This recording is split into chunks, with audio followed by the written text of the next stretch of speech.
በአሁኑ ሰዓትም ሰበር ዜና ሰምቷል። የኢራንና የአሜሪካን ግጭት ወደ ጦርነት ሊቀየር ጫፍ ደርሷል። ወደ ጦርነት ተቀይሯል ማለት ይቻላል። የኢራንም የውጭ ጉዳይ ሚኒስትር ኦፊሻሊ እንደተናገሩት ከሆነ የአሜሪካና የኢራን ስምምነትን ተግባራዊ እንደማያደርጉት ተናግረዋል። በተጨማሪም የኢራን ወታደራዊ አመራሮች እንደተናገሩት ከሆነ በገልፉ አካባቢ የሚገኙ የአረብ ሀገራት ዝግጅት እንዲያደርጉና አሜሪካን ስምምነቱን በመጣስ በኢራን ኢንፍራስትራክቸሮች ላይ ጥቃት ስለሰነዘረች ካሁን በኋላ በእነዚህ ሀገራት የሚገኙ የሲቪሊያን ኢንፍራስትራክቸሮች ታርጌት እንደሚሆኑና በእነዚህም ሀገራት የሲቪሊያን ኢንፍራስትራክቸራቸው ላይ ጥቃት ስለሚሰነዘር ለመጠበቅ ዝግጅት እንዲያደርጉ ተናግራለች፣ አስጠንቅቃለች። እኚህም ከኋላ የምትመለከቱ የኢራን የውጭ ጉዳይ ሚኒስትር ባለስልጣን እንደተናገሩት ከሆነ ኦፊሻሊ በአሜሪካና በኢራን መካከል ተፈርመው የነበረው የመስማሚያ ስምምነት ሰስፔንድ እንደሆነና ለጊዜው ስራ ላይ እንደማይውልና ኢራኖች በዚህ እንደማይገዙ ተናግረዋል። ይህንም ተከትሎ ኢራን ከፍተኛ የሆነ ጥቃቶችን እየሰነዘረች ይገኛል። በአሁኑ ሰዓት የምትመለከቱ እንግዲህ በኩዌት የሚገኙ የፖሊስና የደህንነት ሳይንስ ማሰልጠኛ ተቋም ነው። በዚህ መልኩ እንግዲህ ጥቃት ደርሶበታል፣ እየነደደ ነው። ታዲያ እንደምትመለከቱ የአረብ ሀገራቱ ሰማዮች በዚህ መልኩ እንግዲህ በኢራን ሚሳኤሎች ተሞልተዋል ማለት ይቻላል። የተለያዩ አየር መቃወሚያዎችም እየተኮሱ ነው ተብሏል። በተጨማሪም በፓኪስታን የሚገኙት የኢራን አምባሳደር እንደተናገሩት ከሆነ አሜሪካን ይህንን የሰላም ስምምነት ለራሷ በሚጠቅም መልኩና ልክ ባልሆነ መልኩ ተርጉማ የተጠቀመችው ነው። በጦርነትም ማግኘት ያልቻለችውን የሆርሙዝ ሰርጥን በዚህ መልኩ ለመቆጣጠር እየሞከረች ነው። ታዲያ በዓለም አቀፍ ደረጃ የሚገኙ ሀገራት በሙሉ ይህንን የአሜሪካን ተግባር እንዲቃወሙ ጥሪ አቅርበዋል። ታዲያ በዚህ 3 ሳምንት ውስጥ አሜሪካ በኢራን ላይ በወሰደችው ጥቃት 50 ሰዎች ህይወታቸውን አጥተዋል። ከዚህ ውስጥ 5 ሴቶችና 2 ህጻናቶች አሉበት ተብሏል። በተጨማሪም ወደ 500 የሚጠጉ ሰዎች ቆስለዋል ብላለች ኢራን። ነገሮቹ እጅግ በጣም እየጦዙ ነው። አዲስ ነገር ካለ ማሳወቃችሁ ይሆናል። ብሩክ ነኝ። መልካም ቀን ይሁንላችሁ። ነገ የዓለም ዋንጫ ከፍተኛ ስጋት ውስጥ ገብቷል። ምክንያቱም በካናዳ ከፍተኛ የሆነ ሰደድ እሳት ተነስቷል። በዛ ሰደድ እሳት ምክንያት ደግሞ በዋሽንግተን ዲሲ፣ በቺካጎ እንዲሁም ደግሞ በኒውዮርክ ከፍተኛ የሆነ ጭስ ተከስቷል ማለት ነው። በነገራችን ላይ ይህ ሰደድ እሳት በካናዳ ለመጀመሪያ ጊዜ አይደለም የሚከሰተው፣ በየጊዜው ይከሰታል። አሜሪካም ደግሞ የተለያዩ ሜዠርመንቶችን ውሰጂ እያለች ለካናዳ ምክሮችን ትሰጣለች። ነገር ግን ይህ የሰደድ እሳት በየጊዜው እየተከሰተ ካናዳን ብቻ ሳይሆን አሜሪካን አፌክት እያረጋት ይገኛል።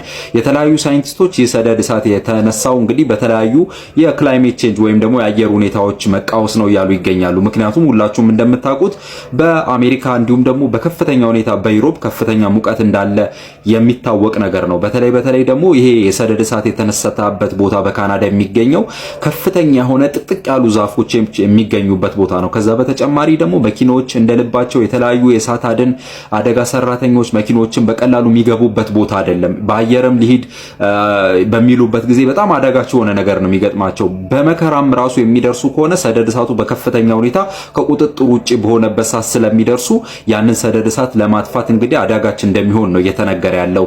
ይህ ሰደድ እሳት እንግዲህ የሚነሳበት ዋነኛ ምክንያት የተፈጥሮ ሁኔታ ነው። ምክንያቱም ዛፎቹ ጥቅጥቅ ያሉበት ቦታ ስለሆነ ፍሪክሽን ወይም ደግሞ በዛፎቹና በዛፎቹ መካከል ግጭት በሚፈጠርበት ጊዜ ነው የሚከሰተው። በተለያዩ ጊዜያት እነዚህ ዛፎች በተወሰነ መልኩ የማስወገድ ሂደት ካናዳ አርጊ ብላ አሜሪካ ትምህርቶችን ትሰጣታለች። ነገር ግን ያንን ባለመቀበሏ ምክንያት በአሜሪካ በተለይ ደግሞ በሪፐብሊካኖች ዘንድ ከፍተኛ የሆነ ማዕቀብ ሊጣልባት ዝግጅት እየተደረገ እንደሆነ እንዲሁም ደግሞ በካናዳና በአሜሪካ መካከል ከፍተኛ ሽኩቻ እየፈጠረ እንዳለ እንዲሁም ደግሞ የዓለም ዋንጫውን ስጋት ላይ እየከተተው እንደሆነ እየተገለጸ ይገኛል። እንግዲህ ሰደድ እሳቱ በቃላት የሚገለጥ አይደለም። በጣም ከፍተኛ የሆነ ሰደድ እሳት ነው። በየዓመቱ ሰደድ እሳት በካናዳ ይነሳል። እንዲሁም ደግሞ ለመቆጣጠር ቦታው በጣም አዳጋች መሆኑ ደግሞ ለዚህ ሰደድ እሳት በቀላሉ ለመቆጣጠር ወይም ደግሞ ማኔጅ ለማድረግ ለካናዳ እየከበዳት እንደሆነ ነው እየተነገረ ያለው።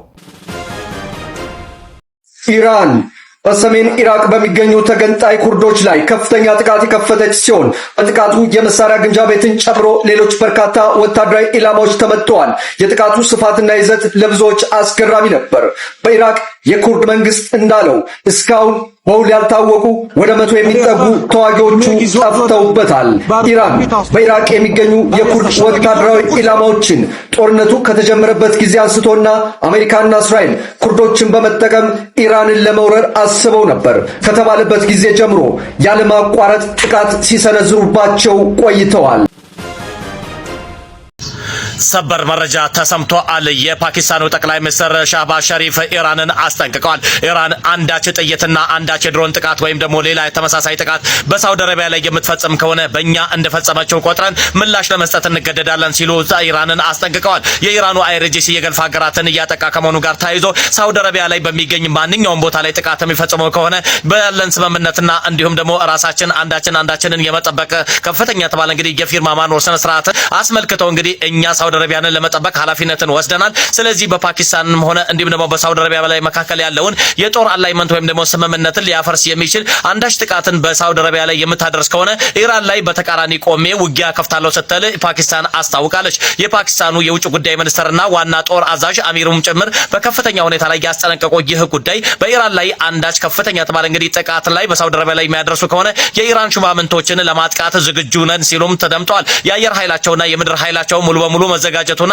ሳውዲ አረቢያንን ሙሉ በሙሉ ለመጠበቅ በቀቡት ቃል መሰረት ያለሳቸው ፍቃድና እንዲሁም ደግሞ ያለሳቸው ማንኛውም አይነት እንግዲህ ይሉኝታ በሳውዲ አረቢያ ላይ ምንም አይነት ጥቃት እንዳይፈጸም ትክክለኛ የተባለ ማስረጃዎችና እንዲሁም ደግሞ ትክክለኛ የተባሉ እንግዲህ አላይመንቶችን በሚያፈርሱ ሁኔታ ላይ ኢራን በምንም አይነት ሁኔታ ላይ ጥቃት እንዳትፈጸምን ከልክለዋል። ይህን ተከትሎ ይህንን ተላልፋ የምትገኝ ከሆነ ኢራንን ለመዋጋት ወይም ደግሞ በተቃራኒ ቆሞ ምላሽ ለመስጠት እንገደዳለን ሲል ፓኪስታን ዛሬ በሰጠችው መግለጫ ለማወቅ ተችሏል። ጠቅላይ ሚኒስትሩና እንዲሁም ደግሞ መከላከያ ሚኒስትሩ ዋና ጄኔራሉና እንዲሁም ደግሞ የጦር አዛዡም ጭምር በሳውዲ አረቢያ ላይ አንዳች የድሮንም ሆነ የሚሳኤል ጥቃት ላይ ቢደርስ እኛ ምላሽ ለመስጠት ዝግጁ ነን ከማለት ውጪ የኢራኑ አይርጂሲ እስካሁን እስከዚህ ደቂቃ ድረስ የሰጠው ምላሽ ግን የለም። አይርጂሲ አሁንም በርካታ የተባሉ የገልፍ ሀገራትን የአሜሪካ ንብረቶች ላይ ጥቃት የሰነዘረ ሲሆን በዚህም ደግሞ በምንም አይነት ሁኔታ ላይ እነዚህን የገልፍ ሀገራትን ሉዓላዊነት የሚጋፋ ነገር አለማድረጉን አይርጂሲ ገልጿል። ነገር ግን በአይርጂሲ ውስጥ ላይ የሚገኙ በአይርጂሲ እንደገለጸው ከሆነ በገልፍ ሀገራት ላይ የሚገኙ የአሜሪካ ንብረቶችን እንደሚያወድምና የማንንም እንግዲህ ማስፈራሪያም ሆነ ዛቻ እንደማይቀበል ግን በይሉንታና እንዲሁም ደግሞ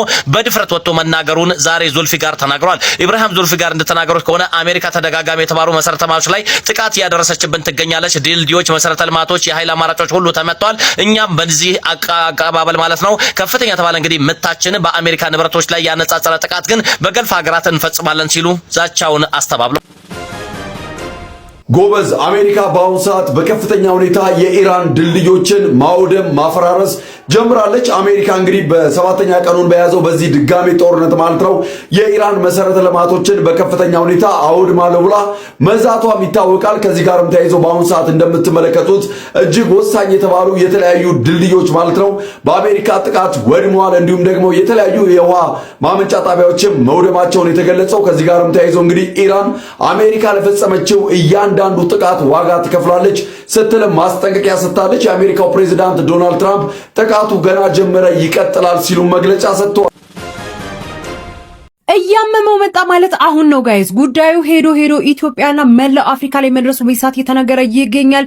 የሁቲ አባላት ማለት ነው የቀይ ባህር እንዲሁም ደግሞ ባቤል ማንዴብን ጨምሮ ማለት ነው በአካባቢ ላይ የሚገኙ ወደቦችን እንዲዘጉና በአካባቢ ላይ የሚንቀሳቀሱ መርከቦች ላይ ጥቃት እንዲሰነዝሩ ኢራን ጥያቄ ማቅረቧ ነው በሳት የተነገረ የሚገኘው። ይህንን ነገር ለማድረግም እንግዲህ የሁቲ አባላት በአካባቢው ላይ የሚሳይል እንዲሁም ደግሞ ድሮን ደቅነው እየጠበቁ መሆኑ መረጃዎች እየተዘዋወሩ ይገኛሉ። ሮይተርስን ጨምሮ የተለያዩ የመረጃ ምንጮች እንደዘገቡት ከሆነም እንግዲህ ኢራን ይህንን ጥያቄ ለሁቲ አባላት አቅርባለች። ሁቲም እንግዲህ በተጠንቀቅ ቆሞ እየጠበቀ እንደሆነ እየተነገረ የሚገኘው። ነገር ግን በዚህ ሰዓት ማለት ነው ሰርጦቹ ባይዘጉም እንኳን የቀይ ባህር እንዲሁም ደግሞ ባቤል ማንዴብን ጨምሮ የተለያዩ ወደቦች በአካባቢው ላይ በከፍተኛ ስጋት ውስጥ እንደሚገኙ ነው እየተነገረ የሚገኘው። አሜሪካ በሆርሙዝ ሰርጥ እንዲሁም ደግሞ የባንዲር አባስን የኢራን ንብረት የሆኑትን ማለት ነው ወደቦች መዝጋቷ እንዲሁም ደግሞ በአካባቢው ላይ ጥቃት መሰንዘሯና መርከቦችን በቁጥጥር ስር ማዋል መጀመሯን ተከትሎ ነው ኢራን ይህንን ጥያቄ ለሁቲ ማቅረቧ የተነገረው። ይህም ነገር እንግዲህ ኢትዮጵያን ጨምሮ በአጠቃላይ ቀይ ባህርና ባቤል ማንዴብን ጨምሮ በአካባቢው ላይ የሚገኙ ወደቦችን የምንጠቀም ሀገራትን ከፍተኛ የሆነ ስጋት ላይ ይጥላል ተብሎ ይጠበቃል። አሜሪካም እንግዲህ በተደጋጋሚ ወደ ኢራን የተለያዩ ጥቃቶችን እየሰነዘረች